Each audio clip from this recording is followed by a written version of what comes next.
A new opinion piece in the Wall Street Journal calling for a ban on cryptocurrencies is generating a lot of chatter this morning. It's authored by Charlie Munger, the ultra-wealthy octogenarian vice chairman of Berkshire Hathaway and a noted Bitcoin skeptic. In the piece, which is actually surprisingly short, Munger describes cryptocurrencies as, quote, gambling contracts with a nearly 100% edge for the house, end quote. He then calls for a broad federal ban, saying in part, quote, the government of China banned cryptocurrencies because it widely concluded that they would provide more harm than benefit, end quote, before going on to cite a ban on the trading of new equities in 1700s England, which I found an interesting comparison. It's not a particularly nuanced article, and notably towards the end, it suggests that after instituting a federal ban, the U.S. should, quote, thank the Chinese communist leader for a splendid example of common sense, end quote. There's a decent amount to be said here, even before we get into the rather polarized comments on the article. Jen, you want to start us off today?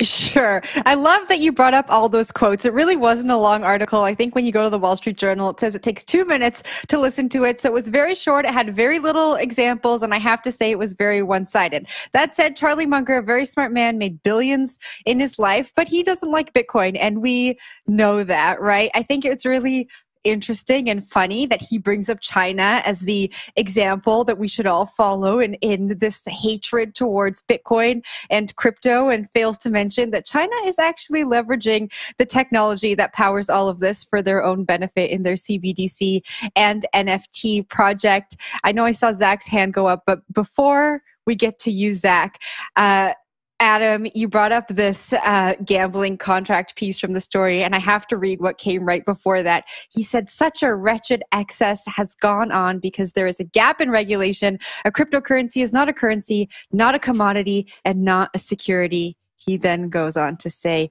it is just a gambling contract. This man hates crypto, and I think that's okay. This is really funny that it was published as an op-ed in the Wall Street Journal, given that it was so one-sided, is my take on it, though, Zach. Happy Groundhog Day, y'all. Yeah, we definitely got to hear this again from Charlie Munger and the Buffett crew. This is not new or news, really. It just is. And I think that's worth stating up at the top. I guess the most generous reading of this, and I think there is one interesting little nugget in this very short op-ed that you could read charitably as distaste for the way a lot of these VC coins have launched, right? Where like a VC gets an early share of these tokens at a favorable rate before they go to the mass market, and the mass market gets hosed, right? That's something you hear often from crypto community participants, right? Oh, this is the latest VC coin where the distribution is so rigged against us. Why even bother? So if we wanted to grant him that level of nuance, I would say that that is the one thing in this article that did stand out as somewhat reasonable in terms of some of these schemes. So that just stood out to me as potentially something that was fresh. But yeah, closing on a note with an ode to the communist government of China was certainly an odd one from a titan of American capitalism. But cringe. Hey, whatever. It is what it is. Will, I'm tossing it to you. What do you think? Yeah, I mean, he's done that before, right? He's talked about how China has banned Bitcoin and banned other cryptocurrencies, and they're favorable towards that. Really odd take from someone who's been the beneficiary of American capitalism to go out and just want to ban something compared to communist China. If we're going to take the opposite side of things, I think you're on the right thread there, Zach. Like, there have been a lot of coins that have been pumped and dumped, and it's distasteful, to someone like Warren Buffett or Charlie Munger, who have really built their empire based on buying securities from efficient corporations that have been longstanding and have been fair.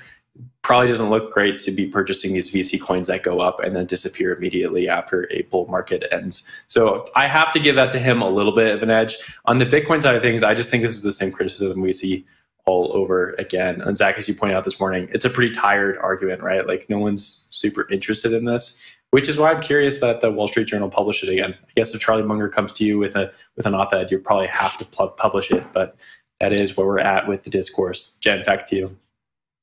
Yeah, I just wanted to add to what you're saying. I know we say it's tired and no one's super interested, but I think that, given what's going on with FTX, the Wall Street Journal looked at this as, something that their audience might be interested in seeing once again. Adam? Yeah, I mean, I have a couple of additional thoughts on this. The first thing is that he correctly identifies, I think, interestingly, that it's not a security, it's not a commodity, it's not typically things that we really have good regulation for. Interestingly, though, his answer to that is that it simply shouldn't be allowed in any form rather than creating rules. This strikes me as kind of similar to, like the invention of like automobiles.